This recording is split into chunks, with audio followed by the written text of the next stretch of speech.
Kahit binagyo kami sa pagsalubong ng New Year, tuloy pa din yung kasiyahan nila madam dito sa mansyon. Lalo pat ang daming pakulo ni madam. Namigay siya ng mga angpaw sa mga angkan niya. Umabot din ng isang palangganang barya ang pinapaulan ni madam nung pagsapit ng hating gabi. Wow! Siyempre, hindi lang barya kundi may papel pa. Wow! Nag-alasanta si madam kasi namigay ng regalo. May palaro pa si madam na tiyak mag-e-enjoy talaga yung mga angkan niya.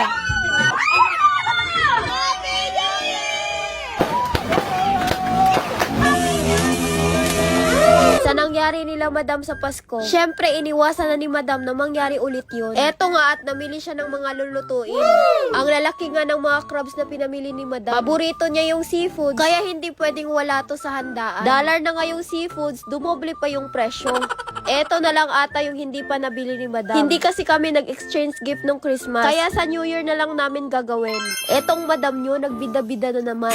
Worth of 500 pesos lang naman yung exchange gift. Yun ang napag-usapan at napagdesisyonan ng mga angkan ko. Pero yung madam nyo, flat screen TV yung binili. Parang nanalo din sa loto tong mabigyan ni madam. Ang swerte talaga ng mabigyan ni madam. Akalain mong may flat screen TV na siya. Wow! Yung mabibigyan ito, wala siyang kaalam-alam. Kasama pa ni madam nung binili ito.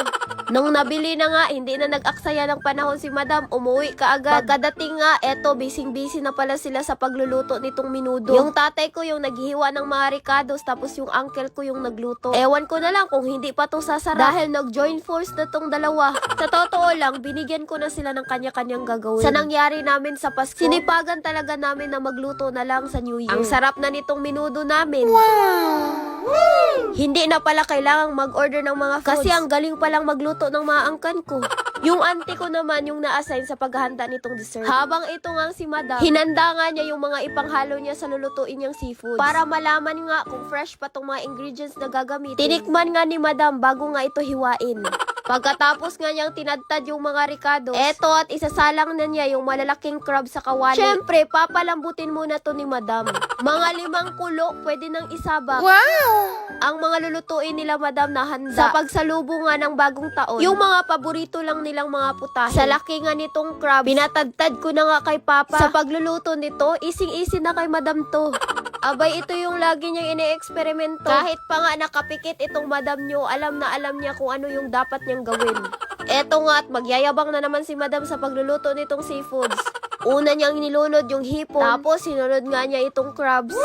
Hinalo na din niya itong green bell pepper, pati yung epectus. Nilunod na nga niya yung corn at patatas. Para maiba naman, binudburan niya ng cheese. Sa mga niluto namin, natatakam na tong dinosaur ko.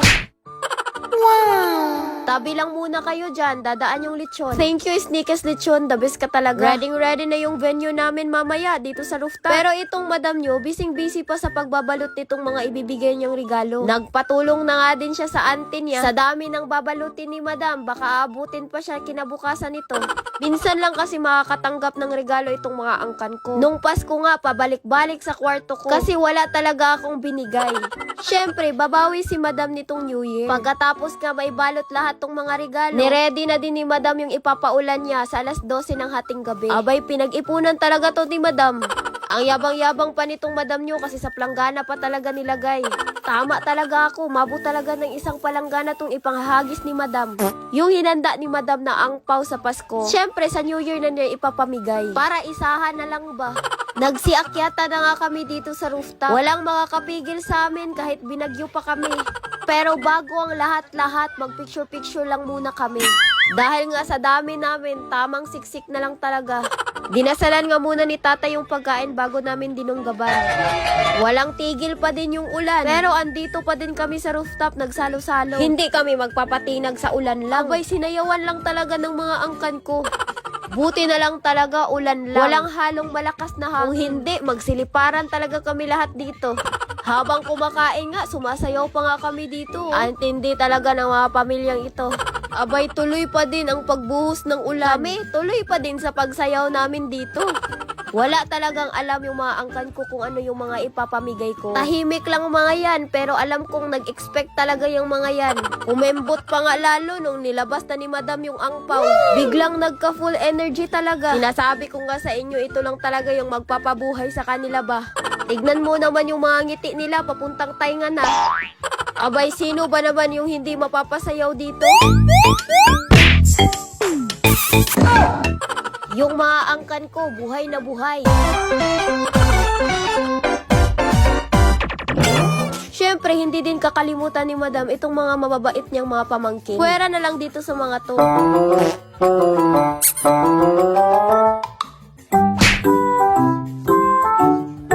Nag-start na nga kaming mag-exchange gift. Pero inuna muna yung mga bata. Binukod kasi namin kasi mga foods yung sa kanila. Nagkantahan na nga kami dito. Kanya-kanya na nga sa pag-exchange ng gift. Nagadepende kung sino yung nabunutan nila.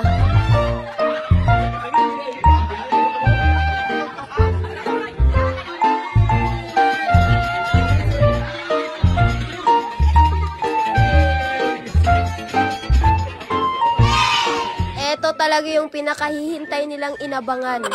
Wow!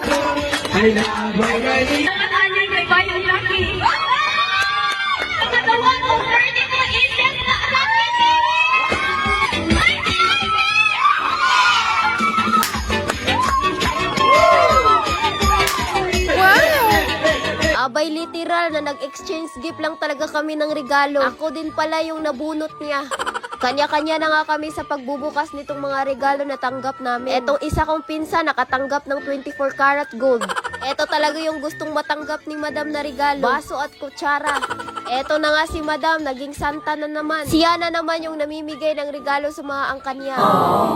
Ang dami talagang pakulo ni Madam. Yung mga binili niyang pangregalo sa mga pamangkin niya. Eto nga at ibinigay niya na din. Eto talaga yung reaction ng pamangkin ko nang hindi pa nabigyan.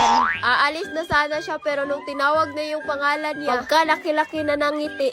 Kaya kung mamimigay ka ng regalo sa pamilya mo, mas maiging bigyan mo lahat. Iba din kasi sa feeling na mabigyan ka ng regalo. Lalo na sa araw ng Pasko at New Year. Halos yung mga angkan ko, niregaluhan ko ng relo. Ayan na nga at sinuot na nga nila kaagad. Wow! Nung ilang minuto na lang, mag alas 12 na ng hating gabi. Busy na nga kami sa bombang papuputukin namin.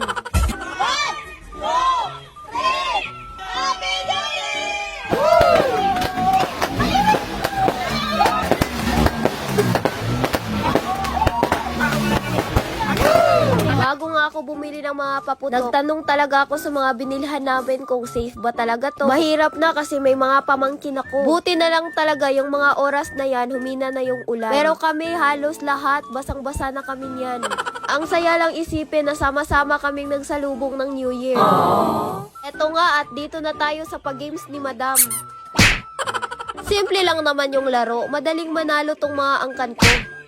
Lumakas na naman ulit yung ulan. Basang-basa na naman kami ulit. Pabilisang dukot na lang ng barya kung sino yung makapagpapatayo ng battle. Kung barya yung mapapanalunan nila nung unang laro, etong pangalawang laro, papel na naman yung tutumbahin nila. Siyempre, hindi na sila lugi dito.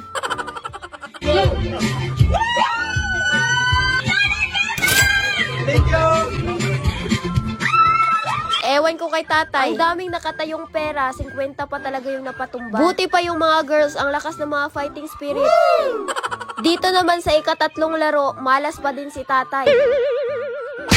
Kanya-kanya na nga sa pagpila, lalo na yung itong pera, nasa lamesa lang. Pagkatapos ng laro, nagpaula na nga si Madam ng barya dito. Kanya-kanya na nga sa pagsalo at pagpulot ng mga barya.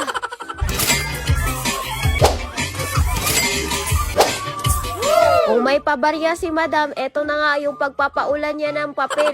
Sa kagustuhan nga na makasalo nga ng pera, hindi maiiwasan na magkahubad-hubad na lang. Oh no!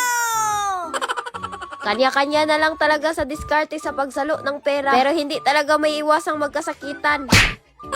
Ngayon ko lang nalaman na competitive pala tong mga angkan ko. Hindi talaga nagpapatalo kahit yung mga asawa na nila, yung mga kalaban nila. Kanya-kanya na sa pagbilang sa mga nasalo nilang pera. Tapos may disco pa lang nangyari dito sa rooftop sa mansyon ni Madam.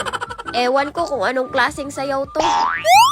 Etong mga pamangkin ko nagpaula na din. Abay biglang naging dancer na tong mga angkan ko. Wala nang sasaya pa sa New Year nila Madam dito sa rooftop ng mansyon.